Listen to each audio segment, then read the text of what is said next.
So I don't have it pulled up. I'm pulling it up right now.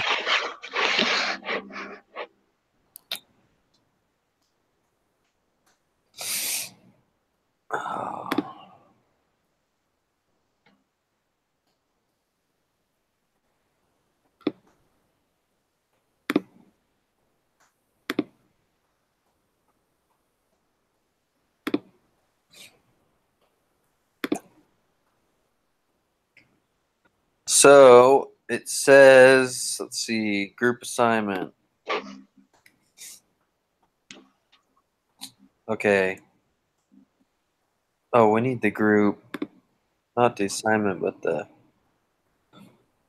Yeah, group discussion. Okay. All right. So first question: what are the possible causes of Progresso's poor sales performance? What options are available? Oh, go ahead. They weren't progressing. Yeah, I had quite a few of those. So I'll just go down the list. The account executives, the AEs, they weren't really motivated. They felt like the sales goals were too high, and so they gave up before even getting started.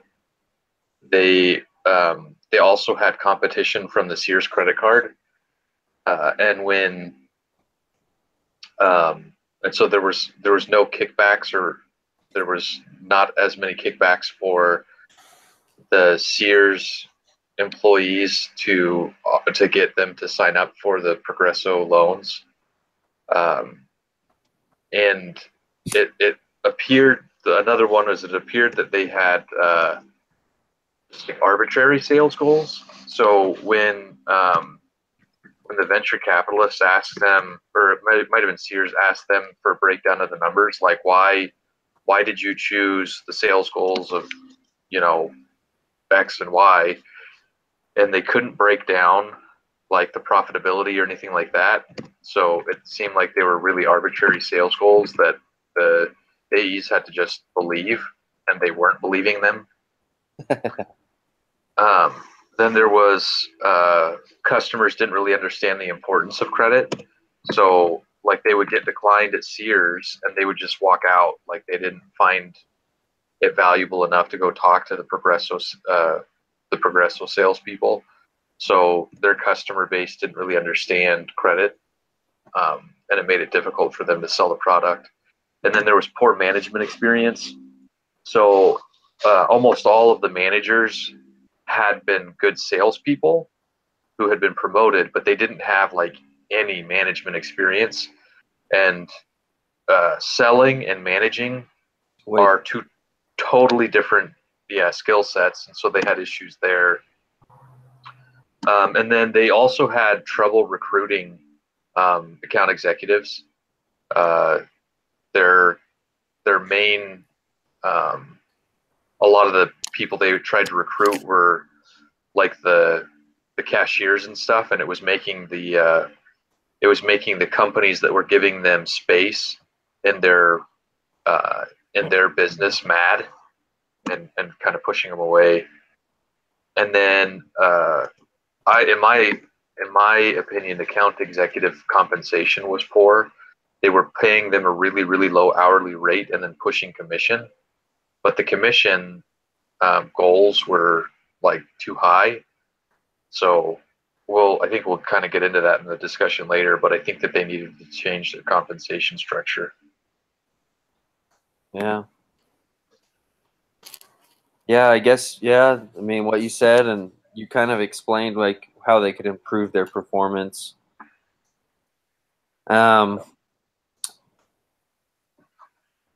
Which of the elements of the business model are validated? Why do you think so? Ask a group member to share alternative point of views.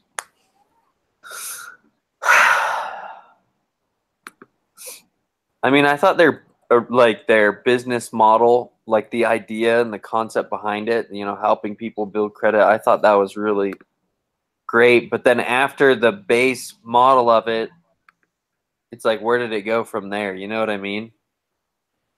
I mean, they knew what they wanted to do, but there wasn't a plan to get there. They just had these huge goals, and it seemed like they weren't, you know, making them realistic. Well, it also seemed like um, don't necessarily want to get into like political views, but it also seemed like their customer base, or their ideal target were like illegal immigrants. And just in that capacity, if I was an illegal immigrant, I would have a hard time going to some place to try to establish credit, because credit is usually based on social security numbers and some other things. So like you track your FICO credit score by social security number. And so they would either have to like illegally produce one, or, I mean, I just see their business model being a hard one. And I see their ideal like target being averse to trying to giving any information that would kind of track them. Yeah. I see what I agree with that. It mentioned they only opened in Sears and Kmart stores because they were heavily Hispanic areas. But basically, customer traffic's higher in the main grocery store channels than in the Sears and Kmart locations. Mm-hmm. So a lot of it they went off as just kind of assumptions, and I don't know, I didn't feel like they did a ton of research. Well, I don't know. I feel like they could have even had salespeople go out meeting with people, talking to, and telling them, hey, we have locations here, here, and here. Go there for further help. But I mean, it was the beginning process of a company being built. So, question number 2 says, how much profit does Progresso earn on a new loan and the current number of loans per month at the grocery store location? How many new loans do they need per location to break even? So what was it? It was $55 for a loan that they had to pay. Plus there was what were all the other costs on there? There was the rental costs, right? Commission and salary. Yeah, wages. So how I don't know if my math was right, but how many did you guys get for how many loans do they need to do in order to break even?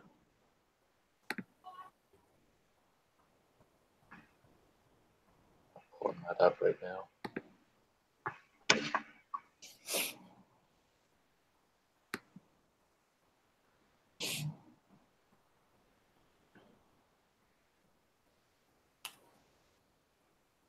I got 62 or 63.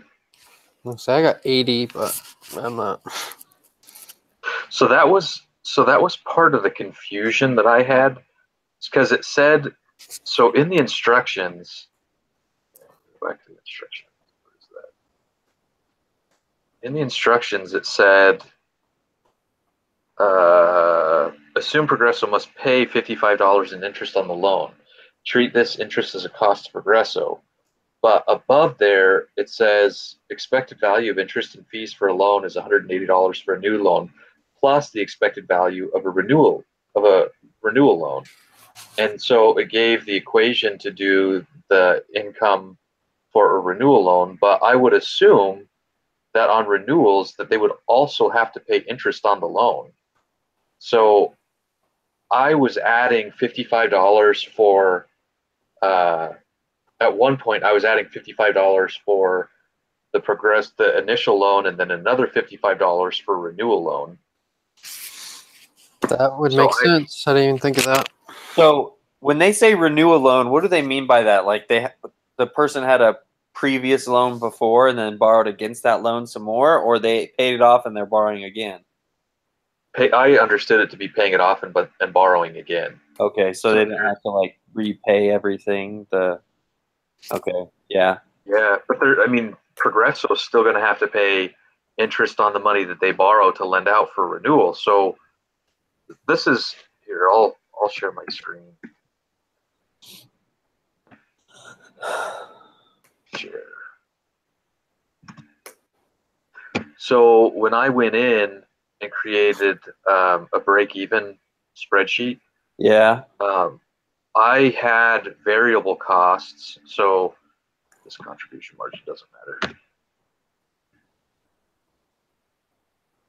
So I had fixed costs. Oh, I need to change this back. That is why. Okay. So here's my fixed cost, rent, and then AE compensation, and that is according to this formula that they gave us.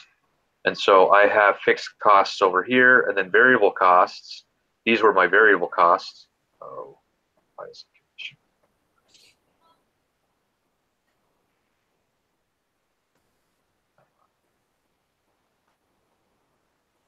Okay, well, I need to look at my variable cost again. Apparently it didn't move over, and that's why I'm having issues. Here.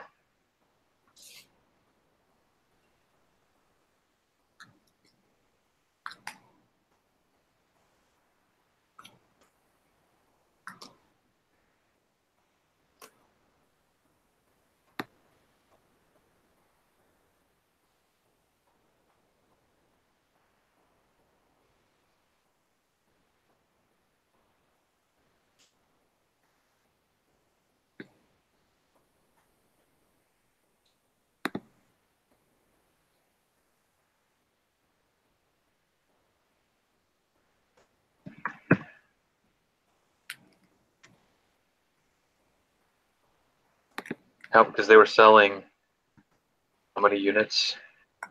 77 at each location. Yeah. So a second.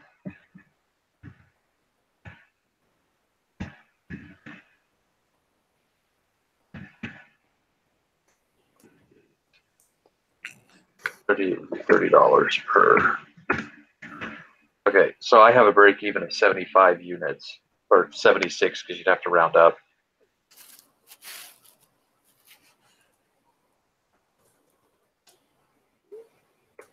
I mean, I feel like that's doable, but from their numbers, it wasn't doable.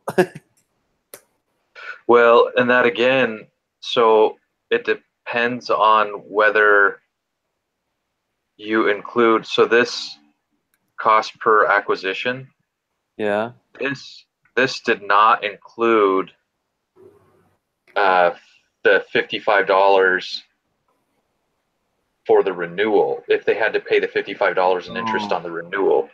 So if it did, it would be. Yeah, that's kind of unclear, but If it did, then they would have to do a lot more. They'd have to do almost 400 loans before they break even. yeah. And that's why my numbers, I kept having issues with the numbers because I'm like, okay, if you take it out, then they should be fine. They should be surviving, even with the loans that they were doing. But if you add it back in, there's no profitability no matter how, like, they couldn't achieve what they were wanting to achieve. Yeah, I see what you're saying.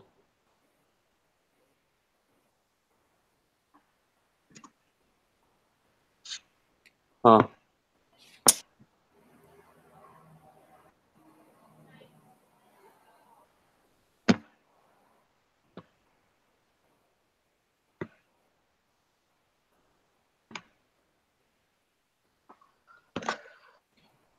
So I think it's between 75 and 80 units that they would have to sell to be profitable, depending on what formula you used.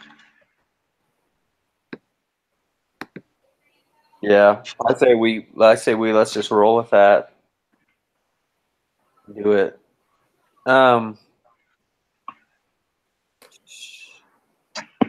So it says,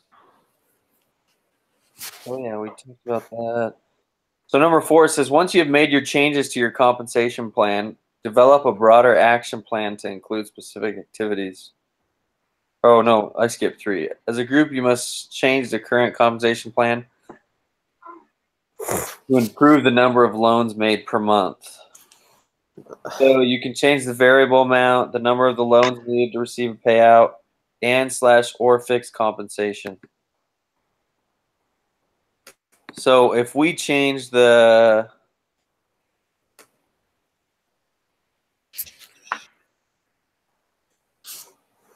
let's see if we change the variable amount by a little bit, does that make a pretty big difference? It can. How much would we change it by to make a? So I changed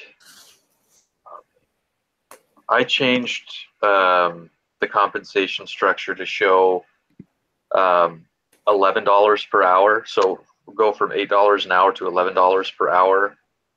Mm-hmm. And then I changed the commission to be $5 per loan, starting with the first loan going up to the 30th one. Because the way that I did it break even, they didn't, Progresso itself didn't start making money until after the 30th loan. So I wanted there to be an incentive to get as many loans as possible, but I also didn't want them to make a ton of money if the company wasn't. And then I bumped it up to $10 per loan from 31 to 40 loans, and then over 40 loans I did 15. But I figured one of the biggest issues that they had was attracting talent. And you're gonna, if you have a base salary that's higher, you're gonna attract better qualified candidates.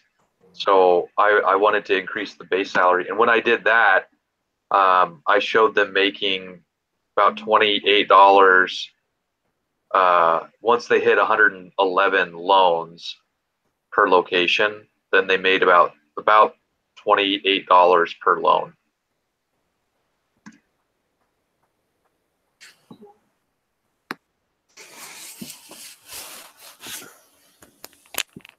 Dang, yeah, that's. I mean, you bring in better workers and stuff like you said, so I think that would be way more beneficial to them. I feel like the way this company was ran, it was more of like a lot of family members were working there, like friends. You know what I mean? Yeah. That's just the vibe I got from reading the case. I don't know, but yeah, they definitely could have improved that. So,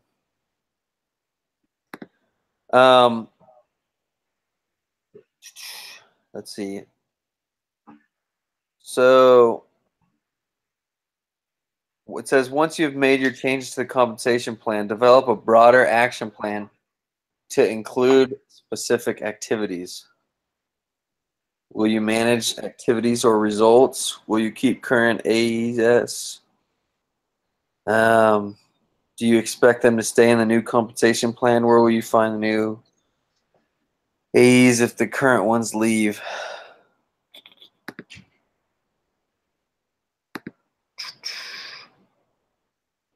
So for me, one of the things that it's talked about in the case was that there were several account executives that were making loans, but they weren't funding them, and they weren't compensated at all for those loans. So I think that it's a better plan to compensate and to manage according to activities rather than results. Because if you get AEs that are only focused on results, two negative things could happen. First, if they don't think that they're going to make their goal, they won't do anything, because they'll just sit and collect their check, their salary, because they don't think that they can achieve the results, and they're not managed. They're managed to the results, not the activities. And then the other thing that could happen is that you could end up getting people who are unethical, who are just pushing the results, and they're not doing the activities. They're not doing the long-term activities that would increase renewals. So I think that they need to do the right activities: community outreach, asking for referrals, getting renewals, those types of things that they weren't paid on before, but it's going to drive long-term success. Yeah. Yeah, I mean that's a tough one. I see what you're saying about, you know, not doing the right numbers and stuff like that. And mentioned their recruiter didn't have much experience either. Just like she just did retail recruiting, so that's probably another reason why they are lacking good recruits, is they don't really have a good operation and market plan. Yeah. But yeah, that pretty much, I mean, sums up the questions for that case. I'm sure we'll have more on the group assignment. You guys okay to move on to Noodles and Company? Yes. Yeah. What made Noodles and Company an attractive opportunity for Aaron Kennedy in 1995? The market segment was rapidly emerging. Total restaurants had grown at a compound annual rate of 8.3 from 1967 to 2002, and it was projected to reach 350 billion in the United States by 2006. And also, fast casual eating was the fastest growing segment in the restaurant industry. So, pretty good opportunity. I feel like, was it the first 3 or first 5 stores were open before they even turned a profit, though? Yeah. That's crazy. Like, what kept him? They did really bad in those first few stores, though. I know, but like, I don't get how you open up 5 stores before you start making profit. You know what I mean? Most people would have stopped at 1. He watched that McDonald's movie on Netflix. Oh, the founder. Yeah. That's what I thought of a little bit. Yeah. He didn't really start figuring out ways to make money until he got the franchising going. Yeah, that's true. Yeah, I think he just, he was just driven, and he thought, well, I mean, have you guys ever been to Noodles and Company? Starters? Have you guys ever been? Yeah. No. It's unique. There's not a lot of places out there like it, It's like glorified ramen place, basically.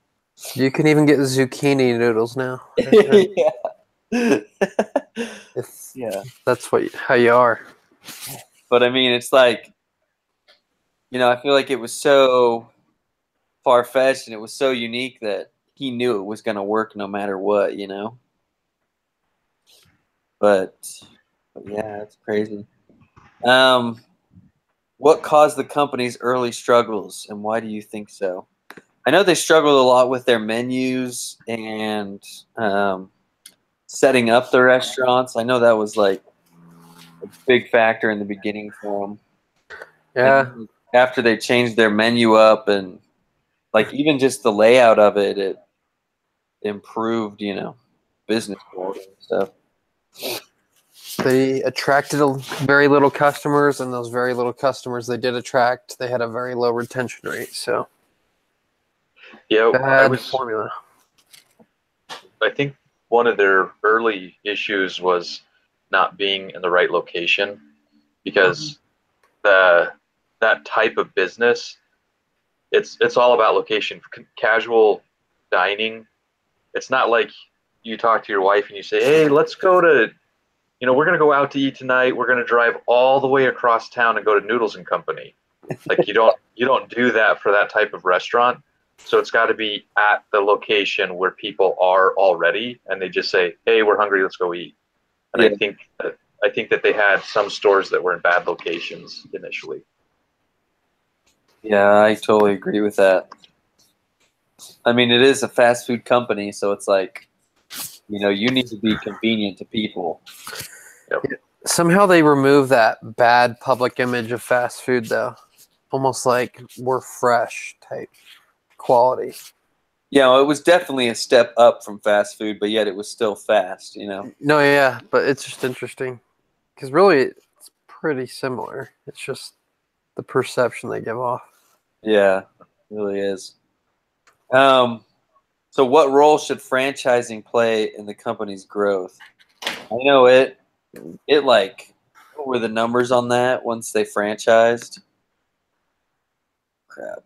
I have so many tabs open I cannot find my stuff. Well,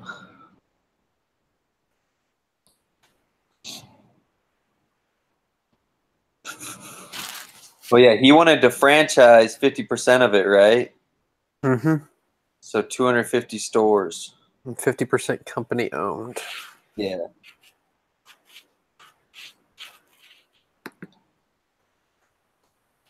I mean, that's, it was growing, and that's one way to really grow your business, I guess, is to start selling franchises. So the franchise offers a lot of benefits that aren't available if you are just the owner of the store. So say you have 100 stores that you own. Well, because you own them,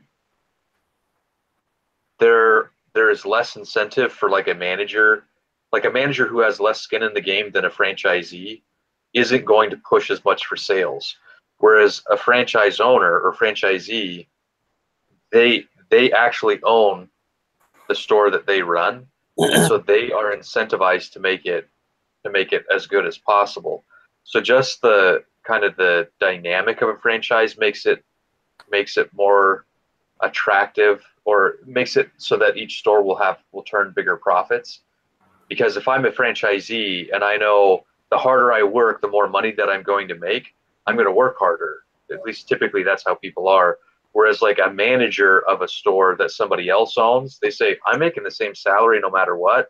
Just as long as I keep the owner somewhat happy, I'm okay. So the dynamic of sales is different. The other thing that a franchise does is it allows you to grow without investing 100% of the capital.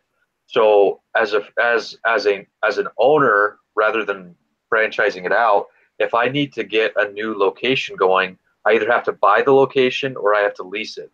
But either way, I'm all in. Like, I'm required to get the location going. As a franchise, you can say, hey, you franchisee, you contribute 50 or 40%, and I'll match it with 60 or 50%. So automatically your startup costs just shrunk by 40 or 50%. And so you're able to get things moving faster. And so if your profit margin is smaller, you want to drive sales, because the greater volume that you have on a smaller profit margin, the more you're going to make. And that's actually McDonald's model. McDonald's franchise is more a real estate company than they are a fast food company, Mm-hmm. because they own, even not McDonald's own stores, but franchise stores, they own 55% of that location. And it's easier to get loans on hard assets than it is to get loans on receivables or something like that. Yeah, or land, let alone. Yeah. So, but yeah. So oh, go ahead. I was going to say, franchising allows you to grow faster with less cash. Yeah, for sure. Yeah, and I mean, it does have its pros and cons. Some people like to argue that sometimes it's harder to keep, that good quality of food if you franchise, but I mean, like you said, the owners who are purchasing the franchise are, they're likely to look over that store because it's theirs and it's going to make them money. So, I mean, it's definitely, you can still get really good quality. The way McDonald's manages that. So McDonald's, one of the reasons they're so successful is because no matter where you go, even though it's not going to be the best food, it's exactly the same. Yeah. And so the way that they do that is they manage the distribution. You have to buy food from them. Yeah. You can't go source the food independently. And McDonald's will do, I think it's quarterly.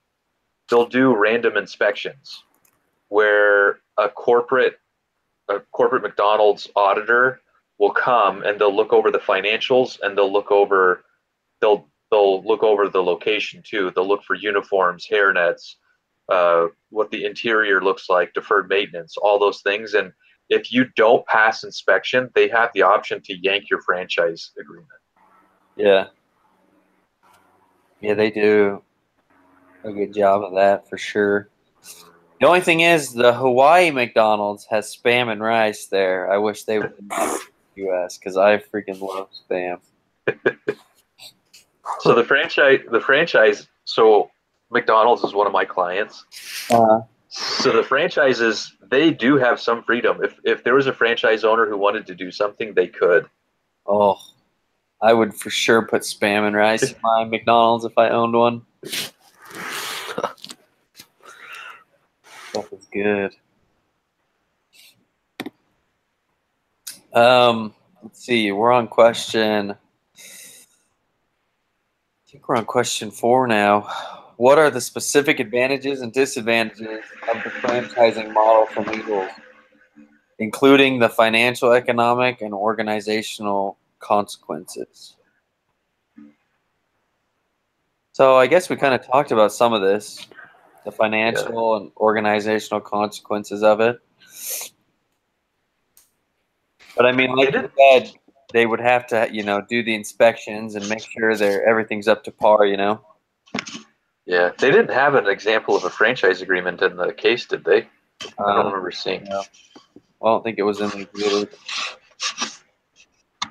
But yeah, it's harder to keep culture too. Yeah.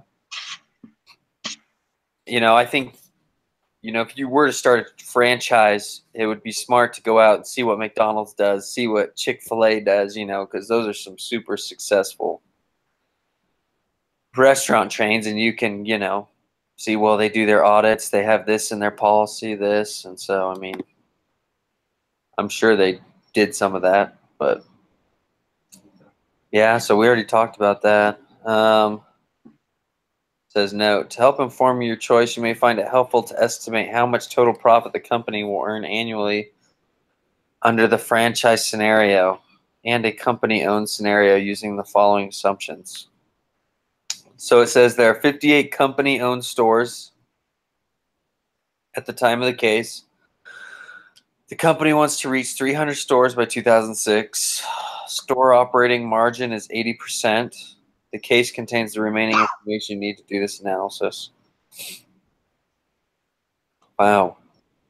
So we're basically supposed to figure out what it would take for them.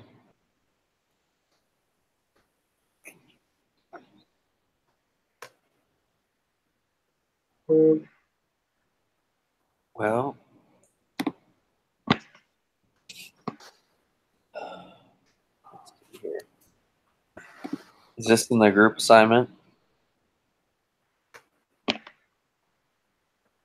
No. No. Well, I think we all have a pretty good idea of how it would play out either way. Yeah. I get that gist. Yep. Well, I guess we'll stop the broadcast for today and work on the group assignment.